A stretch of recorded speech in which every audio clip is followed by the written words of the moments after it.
Hello ladies, welcome back. It's time for another menopause tutorial. As you know, I teach you how to manage your menopause your way, and so I cover all your options every which way. And last week I taught you that you can't get the same benefit from vitamins out of a bottle that you can get from vitamins in foods. But I'm realistic, and I know that a lot of you will still rely on bottled vitamins to meet some of your needs. And since my job is to teach you how to manage things your way, I'm going to teach you which vitamins can help you manage your menopause, regardless of whether you get them from food or from a bottle. So today we're going to address the vitamins that are pertinent to your menopause management. Now, don't expect me to give you a primer on everything having to do with vitamins. I'm not going to do that. I'm focusing only on the vitamins as they pertain to menopause. And later, when we address each symptom and each disease of menopause individually, I'll present the vitamins that can help with each one when we're on that topic. But this one is going to cover the vitamins as categories and tell you what they can do for you. So we'll cover only vitamins, and the next video will cover minerals. And the one after that, we will cover dietary supplements, because there's a whole lot of different things in this overall category. In this tutorial, I'm going to be giving you an overview. In other words, I'll present the material vitamin by vitamin. And then I'll designate all the things each vitamin can do for your menopause. So let's just start by discussing vitamins in general. Your body cannot make its own vitamins. You must get them through your diet or through supplements. And the vitamins you get from food are mixed in combinations. You see, this mango does not contain just vitamin C. It contains vitamin A, vitamin B, along with vitamin C. So Mother Nature has packaged vitamins in food in combinations that are just right. So we call that vitamins in combination.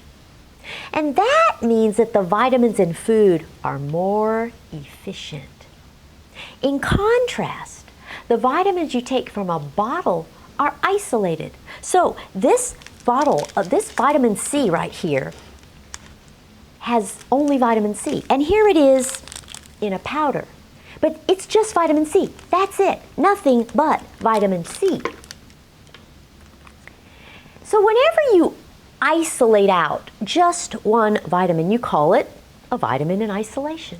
And isolation is significant in that your body handles an isolated vitamin very differently than it handles vitamins that are in combination. But the reality is that most people do not eat diets that give them enough vitamins in their food. Most people eat far too much processed, packaged, and overcooked food to get their vitamins solely from their diets.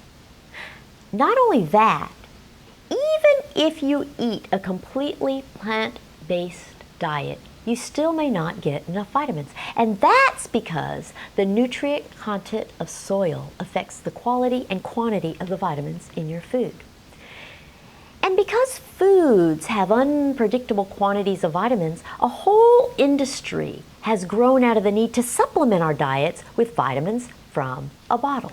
So when you get a vitamin in a bottle, all the vitamin supplements that you take from a bottle come in two forms: natural and synthetic. Now, do you remember way back in tutorial 22 when I dissected the definitions of the words natural and synthetic? Among other things, you learned that the word natural doesn't mean better or safer. And you learned that the word synthetic does not mean worse or unsafe. Well, once again, the meanings you usually assign to these two words are misplaced when it comes to vitamins. Natural vitamins are usually of very low potency. If you're eating enough fruit and veggies, that's not going to be a problem that you take a vitamin out of a bottle that is of low potency. But most people don't eat enough fruits and veggies. Synthetic vitamins are more potent than natural vitamins. But sometimes a bottle of vitamins has synthetic vitamins in combination with natural vitamins in order to make the batch more stable or to standardize the quantities of vitamin. So the bottom line is that bottled vitamins can be either natural or synthetic or both. Just because it's coming from a bottle does not mean it's natural. And there's another way to categorize vitamins too. Vitamins are either fat-soluble or water-soluble. The fat-soluble vitamins are A, D, E, and K. Vitamins A, D, E, and K. And they are measured in international units, IU. Except for vitamin A, which can be in international units or retinol equivalents, which is RE, or even in milligrams. In contrast, water-soluble vitamins are all the B vitamins and vitamin C, and they're measured in milligrams. Okay, now that you have that basic foundation, we're going to delve into discussing each vitamin in terms of its benefits for menopause. So here's a list of all the vitamins, and I've color-coded it. So we're going to start with vitamin A. Vitamin A is all about your skin.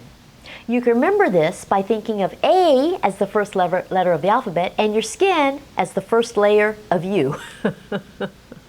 The magic thing about vitamin A is its antioxidant activity.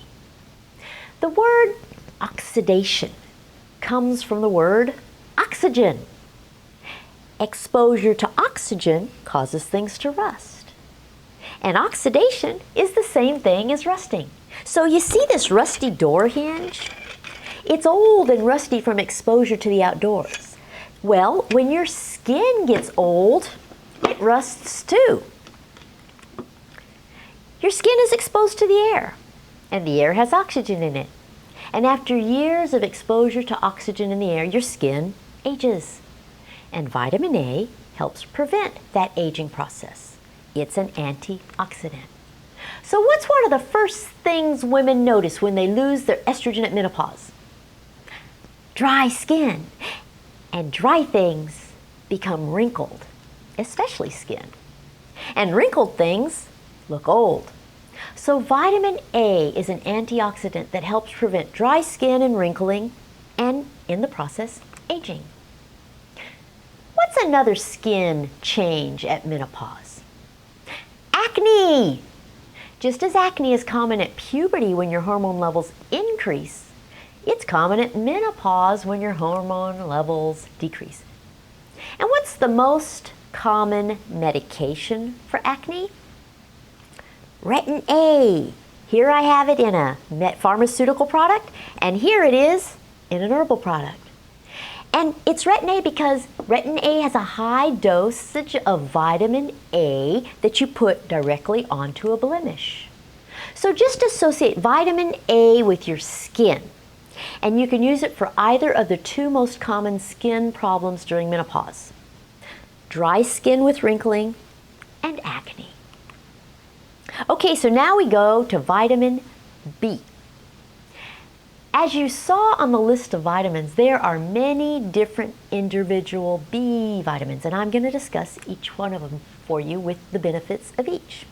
So first we have vitamin B1, and it's also called thiamine. And this is the first of the B vitamins. When it comes to your menopause, just think of vitamin B1 as being for your brain. B1 brain. It helps reduce both forgetfulness in the short term and Alzheimer's disease in the long term. Other than that, vitamin B1 helps with two additional things: acne and balding. See, so you can remember that by using B for boy. Boys have acne at puberty and balding in old age. I like to give you mnemonics or some way to remember things. You know, you can come up with your own little memory methods if mine don't work for you, but it's always kind of fun to try to attach things so that you have something by which you can remember. Next is vitamin B2, also called riboflavin. Now this one is easy. It's just like the B for boy, and it helps with acne and balding. That's it, B2, just those two things. And next we have vitamin B3, 1, 2, 3. Vitamin B3 is also known as niacin. Now this one is good for 3 things at menopause. So vitamin B3, also good for 3 things: acne, Alzheimer's, and heart attack. And those 3 things are a bit disparate, but you can remember them by thinking maybe, what, the 3 A's? Vitamin B3, 1, 2, 3, the 3 A's: acne, Alzheimer's, and attack. And there is no vitamin B4, so we jump now to vitamin B5. The other name for vitamin B5 is pantothenic acid, and it's just like vitamin B2. It helps prevent the B for boy stuff, which is acne and balding. After that comes vitamin B6, or pyridoxine. Now you're going to start seeing some overlap. Remember vitamin B3 and the 3 A's: acne, Alzheimer's, and attack? Well, B6 does all those things and more. In addition to the 3 A's, vitamin B6 also helps with moods and bones. In other words, vitamin B6 reduces mood swings, irritability, depression, and osteoporosis. It seems like we're adding on to the benefits of each B vitamin, doesn't it? So then, what about vitamin B9, which you may recognize by the name of folate? Well, it's additive, all right. Vitamin B9 does all the things we've enumerated thus far. So it covers all the same things that B1 through B6 covered: acne, Alzheimer's, forgetfulness, attack, heart attack, balding, moods, and bones. And then there's vitamin B12, or cobalamin. And there's overlap here too, but it's not complete overlap.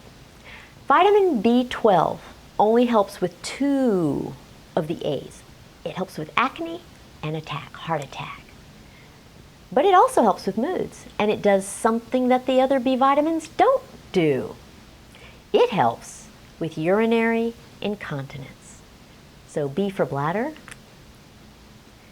Now the last of the B vitamins is biotin. And biotin helps with only 2 things: balding and moods. And every vitamin that has anything having to do with hair, skin, nails will have biotin in it. So biotin, 2 things: balding and moods. Think of a bald old man in a bad mood. And then there's inositol. Now, inositol isn't really a B vitamin, but it's so closely related that it always gets grouped with the B vitamins. Inositol is your friend because it alters the serotonin levels in your brain. And serotonin is responsible for your happiness. So inositol can decrease depression. So I know that's a lot of B vitamins to keep up with, but don't let them confuse you. If you don't want to bother with which B vitamin does this and which B vitamin does that, you can always get a B complex. This is a vitamin B complex, and this will have all of the B vitamins in it so that you don't have to worry about which one does which thing. You'll get all the benefits of all the B vitamins. And if you're a vegan, the B vitamins are the only ones that you absolutely do need to take out of a bottle. If you're vegan, you need B vitamins out of a bottle. Now, if you're a person who likes summaries of overlapping things and you want to see relationships, you'll like this chart. This is just a chart of the benefits of the B vitamins for menopause. And later I'll show you a chart with all of the vitamins on it. But this one that you're going to see right now is just the B vitamins, and it just summarizes what I've told you about the B vitamins. The order of the symptoms and diseases that are across the top of this chart is consistent with the order of the symptoms that I gave to you originally in video 11 on signs and symptoms of menopause. And as we go through this video tutorials, I will keep that order similar throughout on all charts that I give you. It just keeps things consistent so that if you later want to compare charts, the order of signs and symptoms will always be the same. Okay, now we come to one vitamin with which you have more familiarity, vitamin C. As you may know, vitamin C is very versatile. It covers all the bases. Vitamin C helps you with everything we've mentioned thus far. Acne, dry skin, wrinkles, Alzheimer's, heart attack, balding, moods, your bones, and your bladder. So you can kind of think of vitamin C as having all the benefits of both vitamin A and all the B vitamins. It's kind of a vitamin powerhouse. But if you contrast vitamin C with the next vitamin, vitamin D, you'll find that vitamin D is only specific to menopause with regard to your bones.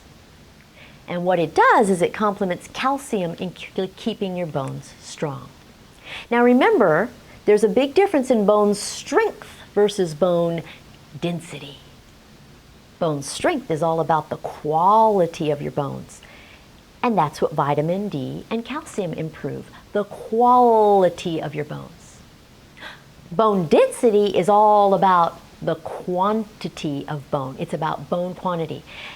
And for bone quantity, you have to use estrogen or one of the SERMs. Do you remember the SERMs? I covered the SERMs in videos 34 and 35. I hope you're watching these in order. Don't ever assume that any vitamin, mineral, or dietary supplement can substitute for what estrogen and the SERMs can do for your bone. This is one of those big misconceptions that get women into heaps of trouble. Okay, they're totally different things. Calcium cannot do what estrogen can do for your bones. They are two completely different things with two completely different purposes. Same with vitamin D. Has a role but doesn't take the place of estrogen. Okay, vitamin E now. Finally, this is a vitamin that has a different benefit, a new benefit for menopause. So vitamin E can help with all the following: dry skin, forgetfulness, heart attack, Alzheimer's disease, but it can also help with dryness of your vagina. So that's a new one. None of these other vitamins has covered dryness of your vagina. Okay? So that's quite a mishmash for vitamin E. Let's see, how can you remember that one? Dry head and hot heart. Dry is for your skin and your vagina. Those two things are the things that get dry, right? But it also refers to your head, forgetfulness and Alzheimer's, both of which imply that your brain is also drying up. And hot is for heart attack, which is going to cause you to be a little sweaty when you have a heart attack, right? Okay, vitamin K. Vitamin K, it has a very small role in menopause, and it assists in drawing calcium into your bones. That's it. That's all it does. Small role for vitamin K. So that's it for the vitamins for menopause. Now, while these vitamins are very important, they aren't magic. And they're more important for general nutrition than they are for the specifics of menopause. Don't assume that you can totally manage your menopause with vitamins alone. That's probably not going to work very well. As you see, they have some benefits, but they aren't going to magically wipe away your symptoms fully. They're going to be ancillary, helpful products that can help you along the way, but not do it all by themselves. Okay, as I promised you, I created you a summary chart, and on it you'll see all the menopausal benefits for each vitamin. And you can find this chart in the descriptive portion of this video. Just look right below this screen and you'll see a link to the chart right there. Or you can go to my website, which is menopausetailor.me. And just click on the YouTube video tab and you'll see a drop-down menu for this and all the other charts. Okay, so here's the chart. It's color-coded like it was at the beginning with all the pluses for the different symptoms that each vitamin can help you with. Okay, so that does it for the vitamins for menopause. And in the next tutorial, I'll give you all the benefits of the minerals for menopause. And in the tutorial after that, I'll present the dietary supplements. This is all just very practical information. If you're looking to utilize any of these things to manage your menopause, you'll know which items will help with various symptoms or diseases. That's what this is all about. Okay, so this is where I'll sign off. I'll see you again in a week. Follow me on Facebook, Twitter, and Instagram. Subscribe to my channel so that you get the videos each week. And don't forget that I do consultations in person, on Skype, on FaceTime, on the phone, and on Facebook Messenger. I'd love to have a one-on-one consultation with you. See you later. Bye.